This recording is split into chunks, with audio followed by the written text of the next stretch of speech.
Pick the most valuable. You bought this at the Salvation Army. What made you buy it? It looks nice. Yeah? How nice does it look? What's nice about it? It's fine. How old is it? I don't know. Is it new? I don't know. It's made in Poland. Because it says right here, made in Poland. Right there. Is it hand blown, free form around a mold? It is hand blown, free form around a mold. Okay? This portion, that portion. And then this, right? From here, this particular piece.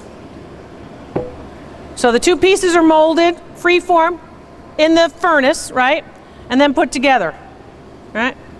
The interior white, the exterior has the different rods, which are then warmed up, molded. Poland, it's nice. Czechoslovakia, Poland, parts, of course, of Italy, very well known for glass like this, free-form blown glass. What did you pay? How many? $120. Under $20. Under $20 at the thrift store. Okay. You think you got a bargain?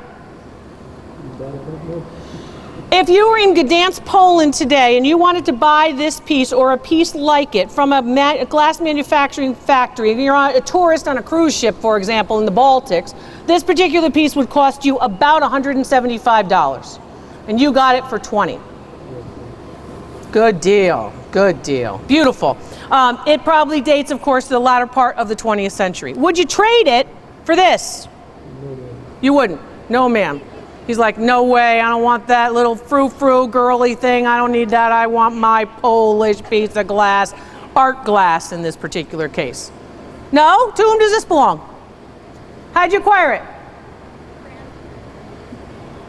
Grandmother? Adopted mother's mother. Okay, so kind of grandmother. Okay. And have you had this stopper out of it? I don't know who put it in last, but first they slathered it up with super glue and then they shoved it in there. If it doesn't go in and out, in and out, in and out very, very easily, don't shove it in there. Because now guess what's going to happen? It's going to break this or it's going to break that in order to get it out. Or you're just going to not be able to try. Yeah. Piece dates from the this particular piece is a piece of Fenton and it dates from the 1950s, 60s. Value on it about $85. Don't break it. The stopper. What I like about it is the 3-leaf clover spout. I like also, of course, all of the different color hobnail that goes, of course, milk glass color to the green color. Speaking of which, we've got some more two-tone colored glass. How did we acquire the collared, ruffled collared plate, dish? Bowl, really. The ruffled collar bowl was from your great-grandma. It's also glass. Some people will mistake this for ceramic, but of course it's glass. This is also molded. Value on this particular piece, which dates anytime between 1900 and 1920. Value on this piece, about $85. Yes? Your mom, it looks like sandwich glass, but there are a couple of elements that I would think don't make it from Sandwich, Massachusetts on Cape Cod. I think it's a sandwich glass style, which is like I'm Sports Illustrated swimsuit model style, right? It looks like sandwich glass, but there are a couple of elements, and one of the things I don't like about it that you wouldn't see in sandwich glass, you see this rim right here, that pink, that would be all white. They wouldn't have any residue of the pink there, typically. Were they from New England? They live near there? Well, it could be, but I think that doesn't look correct to me in terms of quality.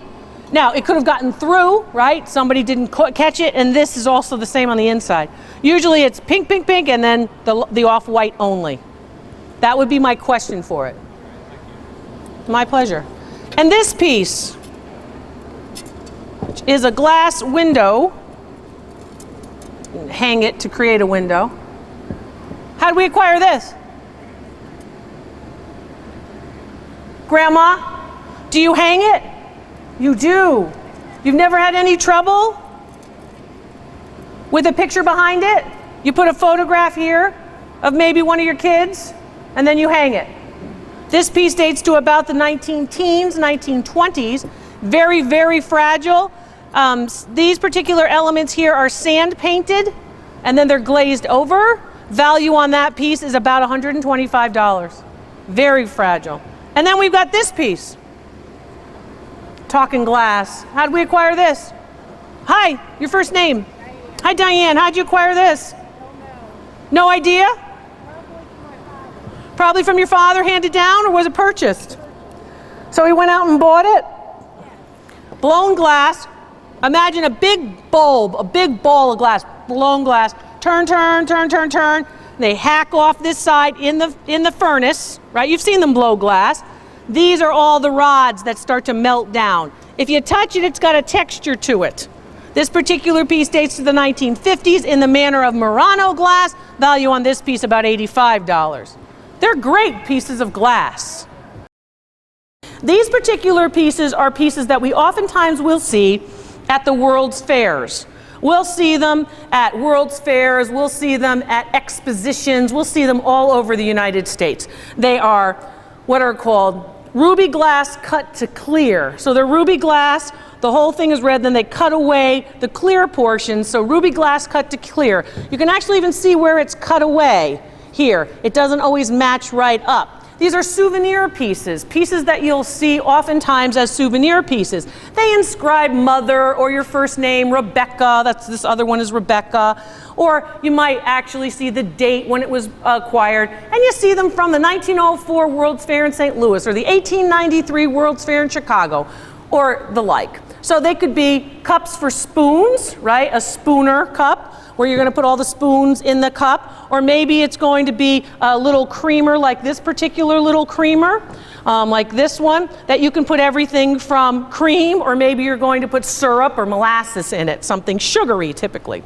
Those glass pieces are oftentimes made throughout the United States, but they're giveaways at a carnival. So in their time period, they're not worth that much. As antique collectibles, this small creamer is probably worth about $60, and this large spooner cup is probably worth more like $75 retail. But the beautiful piece of glass on this table tonight is this one. This particular piece of glass belongs to Leslie. How did you acquire this piece of satin glass? Grandmother again. Grandmother. So grandmother gave you this. A couple of things that I always say to people with respect to these pieces. You see the wobbling? Okay? That's a typical example of a gourd-shaped piece of satin glass. This particular piece of satin glass is, again, decorated here with this crisscross patchwork, and then inside you can see the interior, and you can see, of course, the exterior. The collar is missing. The collar was metal, and there was a small metal collar that went all the way around here to protect that glass to make sure it wouldn't chip. Over time, these pieces tend to get lost. I've seen them like this, and I've seen the ones with the actual collar. Because you have this, what looks like damage, this is actually just inclusion marks because that little collar would have gone right around and finished the whole look. That piece dates to about 1895 to about 1910, and value on this piece about $600 retail. The reason for it is the color is quite rare, and then the intricacy of the markings is quite rare as well. It's a large piece, so when it's hand blown, the pontil on the bottom here, this pontil area right here, which is somewhat sharp, would in fact need to be broken off. That rod that they're blowing into that creates this pontil would be blown off, would be cracked off, broken off, and then smoothed down.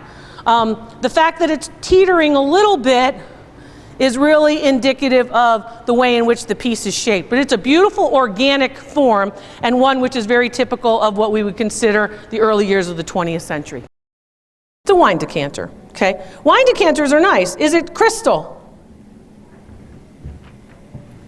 Hi, Tim. You still here? You don't know if it's crystal? What are the attributes of crystal? It has to be clear, and it has to be heavy in weight. Crystal clear and heavy. I don't care about the air bubble. I'm talking about crystal. See, these are the people who are trying to basically, I want you to look over here. I want you to look over here. We're going down this road, not that road. Okay? Crystal. Okay? Now, who made it? Is it signed? No. Nowhere. I bet you looked. I bet you looked. It is not heavy. It is not that heavy. But it's clear. It does not have a seam, which means what? Blown glass. If it doesn't have a seam, it's blown glass. Is that all the time? Well, this doesn't have a seam either. Blown glass, right? Swirled and turned, and right? And then the shape can come around a mold or not, right?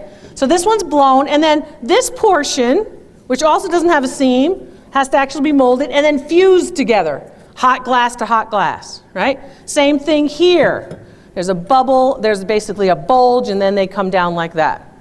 There's a little tiny bubble there, but that helps to tell you there's blown glass, right? Right here. Is it Scandinavian in its design?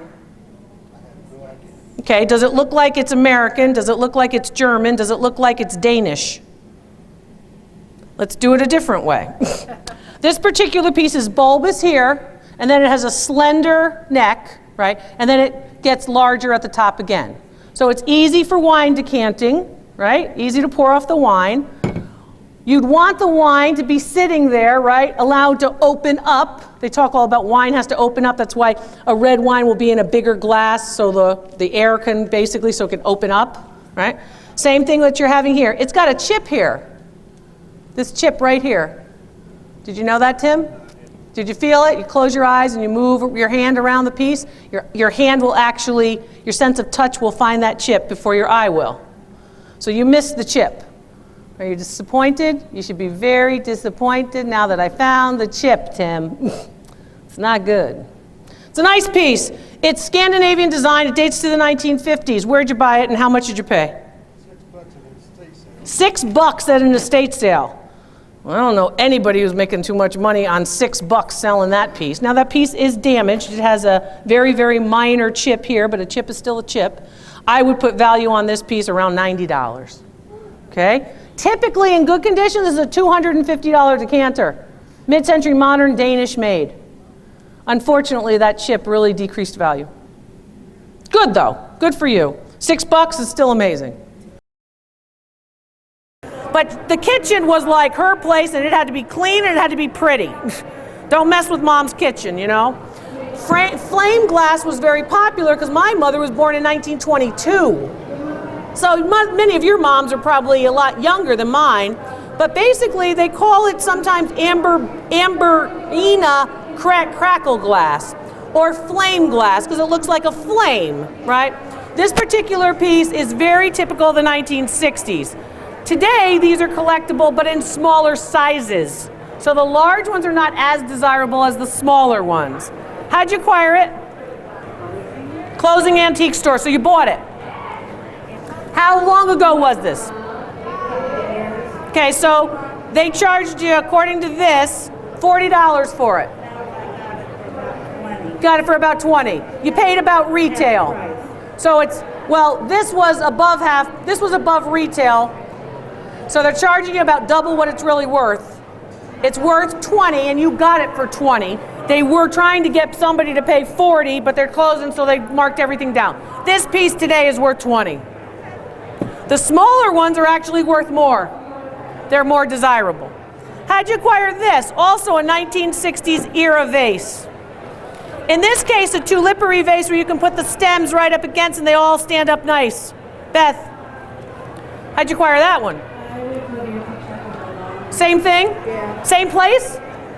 Yeah. Yeah, okay. So this particular piece is actually carved in, all right? So it's not cut, but it's carved in. Very thick glass. It's not blown, it's molded. How do you tell the molded glass? You can see the actual seams. Yeah. On the bottom, it has a mark, and the mark actually indicates, of course, its maker. And that particular piece, this one's West Virginia, this one's also American. Value on this one is about $30. So 20 and 30 for those pieces of glass from the 1960s. People would have them on their TV tables or, like my mother, you know, in the kitchen on the shelf.